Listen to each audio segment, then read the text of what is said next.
അസ്സലാമു അലൈക്കും. Welcome back to Visal media. ഞാൻ ഫക്രുദ്ദീൻ ഫന്താവർ. ഇന്നലെ പത്തനംതിട്ടയിലെ പട്ടാഴിമുക്കിലെ ഒരു വാഹനാപകടം നടന്നു. ആ വാഹനാപകടത്തിൽ മരിച്ചത് ഹാഷിം എന്നൊരു 31കാരനും അനൂജ എന്ന സ്കൂൾ ടീച്ചറായ ഒരു 37കാരിയുമാണ്. ഈ രണ്ടുപേരുടെ മരണം വളരെയധികം ദുരൂഹതയാണെന്നൊക്കെയാണ് മാധ്യമങ്ങൾ പറയുന്നത്. ഉള്ളിലേക്ക് ഇറങ്ങിച്ചെന്ന് അന്വേഷിച്ചാൽ ഒരു അവിഹിത ബന്ധത്തിന്റെ കഥയുമാണ് കണ്ണീരോടുകൂടി നമുക്ക് കേൾക്കേണ്ടി വരിക. അവിടെയൊക്കെ വേദനിക്കുന്നത് ഒരു ഭാഗത്ത് അനൂജയുടെ ഭർത്താവുണ്ട്, 9ാം ക്ലാസ്സിൽ പഠിക്കുന്ന ഒരു മകനുണ്ട്, ഇപ്പുറത്ത് ഹാഷിമിന് ഭാര്യയും 2 മക്കളും ഉണ്ട്. ഓരോ പങ്കാളികളും തങ്ങളുടെ പങ്കാളികളെ വഞ്ചിച്ച് ഓരോ ബന്ധങ്ങളിൽ പോയി ചാടി ഇതുപോലെ മരണത്തിന് കീഴടങ്ങുമ്പോൾ നിസ്സഹാരായിട്ട് പോകുന്ന ഒരു മക്കളുടെ വേദനയിലേക്കാണ് എൻ്റെ മനസ്സ് പോയത്. മരിച്ചവരെ കുറിച്ച് മാത്രമല്ല, ജീവിച്ചിരിക്കുന്ന ആളുകളും കൂടി ഉണ്ടല്ലോ. അതായത് ഈ അനൂജ എന്ന പേരുള്ള ഈ 37കാരി Thumpamon north government higher secondary സ്കൂളിലെ 6ാം ക്ലാസ്സിലെ അധ്യാപികയാണ്, ക്ലാസ് ടീച്ചറാണ്. ഇവർ സ്കൂളിലെ അധ്യാപകരോടും അധ്യാപകരുടെ ഫാമിലിയൊക്കെ ആയിട്ട് തിരുവനന്തപുരത്തെ മാജിക് സെന്റർ ഒക്കെ കണ്ടിട്ട് തിരിച്ചു വരുന്ന ഒരു വഴിയിൽ ഈ ഹാഷിം എന്ന് പേരുള്ള ഒരാൾ, ഹാഷിമിന് 31 വയസ്സാണ്, ഇവരെക്കാൾ പ്രായം കുറവാണ്, ഒരു സ്വകാര്യ ബസ്സിൽ ഡ്രൈവറാണ്, ജീവനക്കാരനാണ്. ഇവരുടെ ഈ ഒരു ടെമ്പോ ട്രാവലർ തടഞ്ഞു നിർത്തിയിട്ട് ഹാഷിം ഈ ടീച്ചറെ വിളിച്ചപ്പോൾ ടീച്ചർ ആദ്യം ഇറങ്ങാൻ കൂട്ടാക്കിയില്ല. അപ്പോൾ ടീച്ചർ ഇറങ്ങാക്കാരെ എല്ലാവരും ഫാമിലി ആയിട്ട് ആ ടൂറിന് വന്നുള്ളത്, ടീച്ചർ മാത്രം ഒറ്റക്ക വന്നുള്ളത്. ഭർത്താവില്ല. ടീച്ചർ സ്വന്തം കാറിട്ട് സ്കൂളിൽ വന്ന് കാർ അവിടെ നിർത്തി അങ്ങനെ ഈ വണ്ടിയിൽ കയറിയിട്ട് ഈ ടൂറിന് വന്നിക്കണം. അപ്പൊ ഇത് ആരാണ് എന്താണെന്ന് ചോദിച്ചാൽ അവർ പറഞ്ഞു, ഇത് എൻ്റെ അച്ഛൻ്റെ അനിയൻ്റെ മോൻ വിഷ്ണു ആണെന്ന് പറഞ്ഞു. വിഷ്ണു ആണെന്ന് പറഞ്ഞപ്പോഴാണ് ഇയാൾ ഡോറ് തുറന്ന് ഉള്ളിൽ കയറാൻ ശ്രമിക്കുന്നു എന്ന് കണ്ടപ്പോൾ ടീച്ചർ ഇറങ്ങി. ഞാൻ പോവാണെന്ന് പറഞ്ഞിട്ട് ഞാൻ തനിച്ചു പൊക്കോളാം, വീട്ടിലെത്തിക്കോളാം, നിങ്ങൾ പൊക്കോന്ന് പറഞ്ഞിട്ട് ടീച്ചർ പോയി. ടീച്ചർ ഇറങ്ങുമ്പോൾ ഒരു കൊച്ചച്ഛൻ്റെ അനിയൻ്റെ കൊച്ചച്ഛൻ്റെ മോനാണെന്നൊക്കെ പറഞ്ഞപ്പോൾ നേരെ ഹസ്ബൻഡ് വിളിച്ച് പറയാണ് ഇങ്ങനെ. അപ്പോൾ അങ്ങനെ ഒരു വിഷ്ണു ഞങ്ങളുടെ കുടുംബത്തിലില്ലാണ്. അതോടുകൂടി ടീച്ചർമാർ പറഞ്ഞു, നിങ്ങൾ എന്ത് ചെയ്യണം, വേഗത്തിൽ സ്റ്റേഷനിൽ അറിയിക്കാൻ പറഞ്ഞു. അപ്പോൾ ടീച്ചർമാർ ഈ അനുജക്ക് വിളിച്ചു. കുഴപ്പമില്ല, ഞാൻ സുഖമായിട്ട് പോകുന്നുണ്ടെന്ന് പറഞ്ഞു. കുറച്ച് കഴിഞ്ഞിട്ട് വീണ്ടും വിളിക്കുമ്പോൾ ഞാൻ ആത്മഹത്യ ചെയ്യാൻ പോവാ. ഇതോടുകൂടി അവർക്ക് പേടിയായി. ഈ ഒരു ബസ്സിലെ ഈ ഒരു വാഹനത്തിലെ അധ്യാപകർ നേരെ സ്റ്റേഷനിലേക്ക് പോയിട്ട് പരാതി കൊടുത്തു. നിമിഷങ്ങൾക്കകം ലഭിക്കുന്ന ഒരു വാർത്ത, ഒരു വാഹനാപകടം നടന്നു. ഒരു ചരക്ക് കണ്ടെയ്നർ ലോറിയുമായിട്ടൊരു കാറ് കൂട്ടിയിടിച്ച് 2 പേര് തൽക്ഷണം മരിച്ചു എന്നുള്ളതാണ്. നോക്കുമ്പോൾ ഈ അനുജയാണ്. എന്താണ് ഇവർക്കിടയിൽ സംഭവിച്ചത്? ഏതായാലും ഇതിൽ വളരെ വലിയ ഇവർ സ്വയം കൊണ്ട് ഇടിച്ചതാണോ അതോ ഇവർ ഡ്രൈവിങ്ങിൽ ഫോൺ ഉപയോഗിച്ചിട്ടോ മറ്റോ നിയന്ത്രണം തെറ്റിയിട്ട് ഈ വാഹനത്തിനടിയിൽ പോയി ഇടിച്ചതാണോ എന്നുള്ളതൊക്കെ ശാസ്ത്രീയ അന്വേഷണങ്ങൾ കൂടി തെളിയട്ടെ. പക്ഷെ ഇതിന്റെ അന്വേഷണം നടക്കാതെ മനസ്സിലാവുന്ന ഒരു കാര്യം, ഇവർ തമ്മിൽ അരുതാത്ത ബന്ധങ്ങൾ ഉണ്ടായിരുന്നു എന്നുള്ളതാണ്. ഒരു പരിശുദ്ധ റമദാനല്ലേ, ആ റമദാനെ ബദരീങ്ങൾ ആണ്ടിൻ്റെ ഒരു രാത്രി 11:30 സമയത്ത് ഇമാതിരി ഒരു തെമ്മാടത്തരത്തിന് ഇറങ്ങിപ്പുറപ്പെടുമ്പോൾ 2 പേരും അവരുടെ ദൈവങ്ങളെയോ അവരുടെ വിശ്വാസങ്ങളെയോ ഓർക്കുന്നില്ലെങ്കിൽ വേണ്ട, അവനവൻ്റെ മക്കളെ ഓർക്കാമായിരുന്നില്ലേ? അവരുടെ സ്വന്തം പങ്കാളിയെ ഓർത്തൂടെ? നിങ്ങളിപ്പോൾ ഈ ചതിക്കപ്പെട്ടിട്ട് ജനങ്ങൾ മുഴുവനും നിങ്ങളെക്കുറിച്ചൊരു ഒന്ന് കണ്ണീരോടുകൂടി പോലും കാത്തിരിക്കാൻ പോലും കഴിയാത്ത രൂപത്തിലാക്കിയില്ലേ? എവിടെയൊക്കെ ഇത്തരം അവിഹിത ബന്ധങ്ങളുണ്ടോ അതിൻ്റെയൊക്കെ അവസാനം ഈ രീതിയിലാണ്. പോലീസ് പറയുന്നത് കഴിഞ്ഞ 6 മാസത്തിലധികമായി ഇവർ സൗഹൃദത്തിലാണ്. ഇനി ഇവർ എന്തിനാണ് പിണങ്ങിയത് അന്വേഷിക്കണം. ഇവരെ ഈ ഹാഷിമിന് 2 ഫോണുണ്ട്, അനുജക്ക് 1 ഫോൺ. ഇത് പോലീസ് പരിശോധിക്കുന്നുണ്ട്. ഇതിന്റെ ലോക്കൊക്കെ അഴിച്ചുകൊണ്ടുള്ളവരെ വാട്സപ്പ് ചാറ്റുകളും മറ്റൊക്കെ വിശദമായിട്ട് പോലീസ് പരിശോധിക്കുന്നുണ്ട്. പക്ഷേ ഇവരുടെ കാറിൽ ഒരു മൽപ്പിടുത്തം നടന്നിരുന്നു എന്നും കാറ് പലയിടത്തും നിർത്തിയിട്ട് ഇവർ ഇറങ്ങി വീണ്ടും ഉള്ളിൽ കയറുന്ന സംഭവം ഉണ്ട് എന്നൊരു പഞ്ചായത്ത് അംഗം പറയുന്നുണ്ട്. ഇതാണ് ഇതിന്റെ ദുരൂഹത. ഇത് പഞ്ചായത്ത് അംഗം മാത്രമല്ല, വേറൊരാളും ഈ റിപ്പോർട്ട് പറയുന്നുണ്ട്. ഈ കാറിൽ വെച്ച് ചില പ്രശ്നങ്ങൾ ഉണ്ടായി, ഡോറിന്റെ തുറന്നിട്ട് കാല് പുറത്തേക്ക് ഇട്ടിരുന്നു, അങ്ങനെ എന്തൊക്കെ ചില ഇഷ്യൂസുകൾ ഈ പഞ്ചായത്ത് അംഗം പറയുന്ന കാര്യം ഒന്ന് കേട്ടോക്ക്.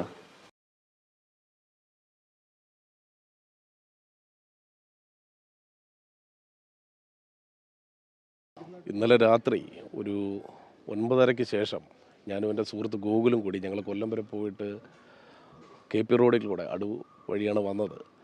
വന്നപ്പോൾ ഏനാദിമംഗലം പഞ്ചായത്ത് ന്യൂമാൻ സെൻട്രൽ സ്കൂളിന് സമീപം ഞങ്ങൾ ട്രാവൽ ചെയ്ത് വരുമ്പോൾ ഞങ്ങൾ അത്യാവശ്യം സ്പീഡിലാണ് വരുന്നത്. അപ്പോൾ ഈ ഒരു കാറ് ഞങ്ങൾ ഫ്രണ്ടിൽ ശ്രദ്ധിച്ചിരുന്നു. അത് ശ്രദ്ധിക്കാനുണ്ടായ സാഹചര്യം എന്ന് പറയുന്നത്, അമിത വേഗതയിൽ വന്ന ഈ കാറ് ന്യൂമാൻ സെൻട്രൽ സ്കൂളിന് സമീപം വെച്ച് 2 ട്രിപ്പ് KP റോഡിന് അപ്പുറത്തെ സൈഡിലേക്ക് പോവുകയും ഇതിൻ്റെ ഫ്രണ്ട് ഡോറ് 3 ട്രിപ്പ് ഈ ഡോറ് തുറന്നു, ഓടിക്കൊണ്ടിരുന്ന വാഹനത്തിൻ്റെ ഡോറ് തുറന്നു. ഇതിൽ പെട്ടെന്ന് നോക്കുന്ന ഒരാൾക്ക് സ്വഭാവമായിട്ട് മനസ്സിലായി ഇതിൽ ആരെയോ ശാരീരികമായിട്ട് ഉപദ്രവിക്കുകയാണ് എന്നൊരു തോന്നൽ ഞങ്ങൾക്ക് തന്നെ ഉണ്ടായി. അതിൻ്റെ അകത്ത് കാല് വെളിയിൽ വന്നു ഇതിൻ്റെ അകത്ത്. അപ്പോൾ സ്വാഭാവികമായിട്ടും ആ ഒരു പ്രദേശത്തൊക്കെ നിരന്തരം ഇങ്ങനെ കള്ളു പിടിച്ചിട്ടൊക്കെ രാത്രിയിലുള്ള ആളുകൾ നടക്കുന്ന ഒരു രീതിയുണ്ട്.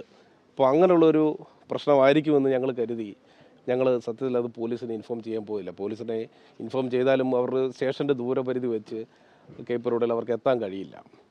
പിന്നെ ഒരു സുഹൃത്ത് തൊട്ടപ്പുറത്ത് ഒരു ഹോട്ടലിൻ്റെ സൈഡ് വശത്ത് നിൽപ്പുണ്ടായിരുന്നു. അദ്ദേഹത്തെ അന്നേരം ആ ഒരു സ്പോട്ടിൽ ഞാൻ വിളിക്കുകയും ചെയ്തു, എന്താ പ്രശ്നം നോക്കണമെന്ന് പറയാൻ വിളിച്ചത്. പക്ഷേ അദ്ദേഹം കോൾ അറ്റൻഡ് ചെയ്തില്ല.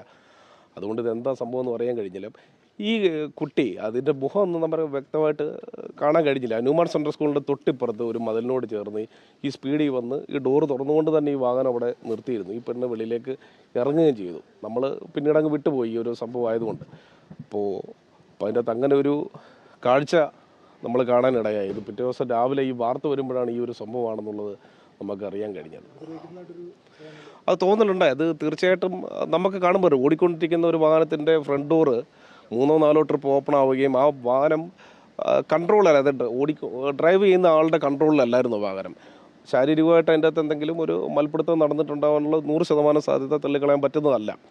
അതിൻ്റെ അകത്ത് കാല് ഒരു തവണ വെളിയിലേക്ക് വന്നു. അതായത് ഓടിക്കൊണ്ടിരുന്ന ഡോറ് തുറന്ന് കാല് വെളിയിലേക്ക് വരണമെന്നുണ്ടെങ്കിൽ സ്വാഭാവികമായിട്ടും സമാധാനപരമായിട്ട് കാറിൻ്റെ ഫ്രണ്ടിൽ ഇരിക്കുന്ന ഒരാളുടെ കാല് വെളിയിലേക്ക് വരില്ലല്ലോ. അപ്പോൾ അതിൽ ശാരീരികമായിട്ട് ഒരു ഉപദ്രവം അതിനകത്ത് നടന്നിട്ടുണ്ടാവും എന്ന് വിചാരിക്കുകയാണ്. അപ്പോൾ ഞങ്ങൾ പോലീസിനെ ആ സമയത്ത് ഇൻഫോം ചെയ്യാഞ്ഞത് ഈ ഒരു റീസൺ കൊണ്ടാണ്. സ്വാഭാവികമായിട്ട് നടക്കുന്ന ഒരു കാര്യമാണ്. അപ്പോൾ ആ സുഹൃത്തിനെ അവിടെ നിന്ന് വിളിച്ചപ്പോൾ കോൾ അറ്റൻഡ് ചെയ്തില്ല അദ്ദേഹം. ഏനാദിമംഗലം ന്യൂമാൻ സെൻട്രൽ സ്കൂളിന് സമീപമായിരുന്നു. സമയം 10 മണി ആ ഒരു ഏകദേശം ടൈമാണ്. 9:30 ഞങ്ങൾ 9:45 9:30 കഴിഞ്ഞപ്പോഴാണ് അടൂരിൽ നിന്ന് വീട്ടിലേക്ക് തിരിച്ചത്. ഞങ്ങൾ സംസാരിച്ചൊക്കെ പതുക്കെയാണ് വന്നത്. അതെ. ഈ വണ്ടി ഞങ്ങളുടെ ഫ്രണ്ടിലുണ്ടായിരുന്നു. ഞങ്ങൾ ഈ വണ്ടിയെ പാസ് ചെയ്ത് പോവുകയായിരുന്നു. രാവിലെ നമ്മൾ TV-യിൽ കണ്ടു. ഈ സംഭവം വളരെ വ്യക്തമായിട്ട് നമ്മൾ കണ്ടതാണ്. ഇതിൻ്റെ അകത്ത് കാറിൻ്റെ കളറും കൂട്ടി നമുക്ക് ഐഡൻറ്റിഫൈ ചെയ്യാമല്ലോ. അത് കേട്ടപ്പം പെട്ടെന്നൊരു ഷോക്കാണ് ഉണ്ടായത്. കാരണം അന്നേരം ആ ഒരു സമയത്ത് ഞങ്ങൾ പിന്നീട് ചിന്തിച്ചു, ഇപ്പം അങ്ങനെ ഞങ്ങൾ ഉദ്ദേശിച്ച രീതിയിലോട്ട് കാര്യമാണെങ്കിൽ പോലും പോലീസിനെ ഇൻഫോം ചെയ്യാൻ കഴിഞ്ഞില്ല എന്നുള്ളതിൽ ഒരു കുറ്റബോധം ഉണ്ടായി മനസ്സിൽ, പൊതുപ്രവർത്തകൻ എന്ന നിലയിൽ. അതിൻ്റെ പറഞ്ഞല്ലോ, നമ്മൾ മനഃപൂർവ്വം അറിയിക്കാതിരുന്നതല്ല, ഇങ്ങനെ ഒരു കാരണമാണ് എന്ന് മനസ്സിൽ വിചാരിച്ചുകൊണ്ടാണ് അറിയിക്കാതിരുന്നത്.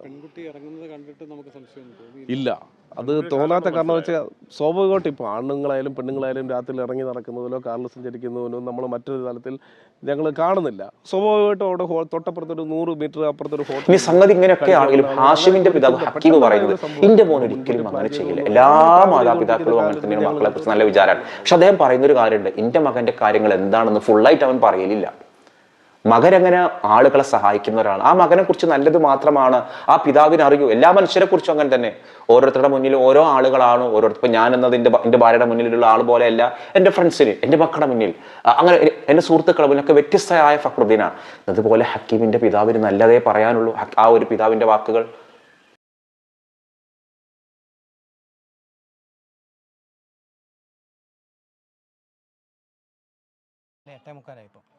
ഇവിടെ വന്നായിരുന്നു. ഡ്യൂട്ടിയും കഴിഞ്ഞ് ഇവിടെ വന്ന് തള്ളയുടെ നിന്ന് ചായയൊക്കെ മേടിച്ച് കുടിച്ച് കട്ടിലേക്ക് കയറി ഒന്ന് കടന്നു കഴിഞ്ഞപ്പോൾ തന്നെ ഈ ഫോൺ കോൾ വരുന്നത്. അപ്പോൾ ഈ ഫോൺ അറ്റൻഡ് ചെയ്ത് കഴിഞ്ഞ് എണ്ണിച്ച് ഇറങ്ങിക്കഴിഞ്ഞപ്പോൾ എവിടെ പോകുന്നത് ചോദിച്ചപ്പം വന്നു കഴിഞ്ഞിട്ട് വിവരം പറയാം. ഒന്നും പറഞ്ഞിട്ടില്ല. യാതൊരു ഇവൻ്റെ ഒരു കാര്യം വന്നു കഴിഞ്ഞാൽ പോകുന്നതും പറയത്തില്ല. ചെറുക്കൻ്റെ വീട്ടിൽ നമ്മൾ ചോദിച്ചു കഴിഞ്ഞാൽ പറയത്തില്ല. എല്ലാം പുള്ളിയുടെ ഇഷ്ടം. ഒന്നും അറിയത്തില്ല സംഭവിച്ചെന്താണ്. ഇതൊക്കെ നമ്മൾ പിന്നെ അറിയുന്നത്. ഞങ്ങൾ വെളുപ്പാങ്കാലമൊക്കെ അപ്പോൾ അറിയുന്നത്, വേറെ ആൾക്കാർ വിളിച്ച് പറഞ്ഞൊക്കെ അറിയുന്നത്. ഒന്നും അതിനെക്കുറിച്ച് യാതൊരു വിവരമില്ല. നമ്മൾ കണ്ടിട്ട് പോലും ഇല്ല. ഇവരെ ഒന്നും നമ്മൾ കണ്ടിട്ടേ ഇല്ല. ഇവൻ്റെ കൂടെ ഉള്ള ഒരു ടീമിനെ നമുക്കറിയത്തേ ഇല്ല. എന്താ ഡ്രൈവർ, പ്രൈവറ്റ് ബസ്സിൻ്റെ ഡ്രൈവറാണ്. ഇവിടെ ഭുവനേശ്വരി ദുർഗ ബസ്സൊക്കെ ഓടിച്ചുകൊണ്ടിരുന്നത്. ഇപ്പം ഹരിശ്രീയാണ് ഓടിച്ചുകൊണ്ടിരിക്കുന്നത്. അപ്പം അങ്ങനെ ഇന്നലെ രാവിലെ പോയിട്ട് വൈകിട്ട് 8:45 വന്നു.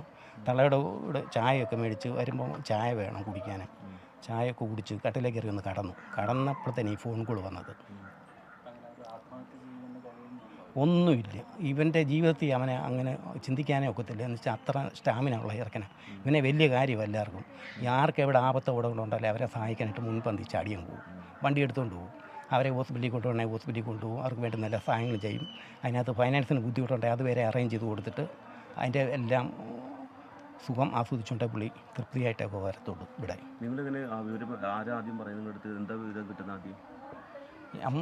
നമ്മളോട് ഇവിടെ ഒരാൾ വിളിച്ച് പറയുമായിരുന്നു. എന്നാൽ ഈ ഹക്കീമിന്റെ സഹോദരൻ പറയുന്നത് അത്രമാത്രം രൂക്ഷമായിട്ട് ഒരു സ്പീഡിൽ വന്ന് മരിക്കണമെന്ന് കരുതിയിട്ട് ഇരിക്കുകയാണെങ്കിൽ ഈ വാഹനം അമ്പാടെ തകരണ്ടേ? ഈ സ്വിഫ്റ്റ് വാഹനം അത്ര BMW പോലെ അതിന്റെ ബോഡി വളരെ ഫിറ്റ്നസ് ഉള്ള ബോഡിയൊന്നുമല്ല, പക്ഷെ അതിന്റെ ഉള്ളിലേക്ക് വളരെ വലിയ പരിക്കുകളൊന്നുമില്ല. അപ്പോൾ ഒരു പക്ഷെ മൊബൈൽ ഉപയോഗിക്കുമ്പോഴോ അല്ലെങ്കിൽ ഒരു പിടിവലിക്കിടയിലോ നിയന്ത്രണം തെറ്റിയിട്ട് ഇടിച്ചതാവില്ല, മരിക്കണം ആത്മഹത്യ ചെയ്യണമെന്ന് കരുതി ഇടിച്ചതാവില്ല എന്നാണ് ഈ സഹോദരൻ പറയുന്നത്.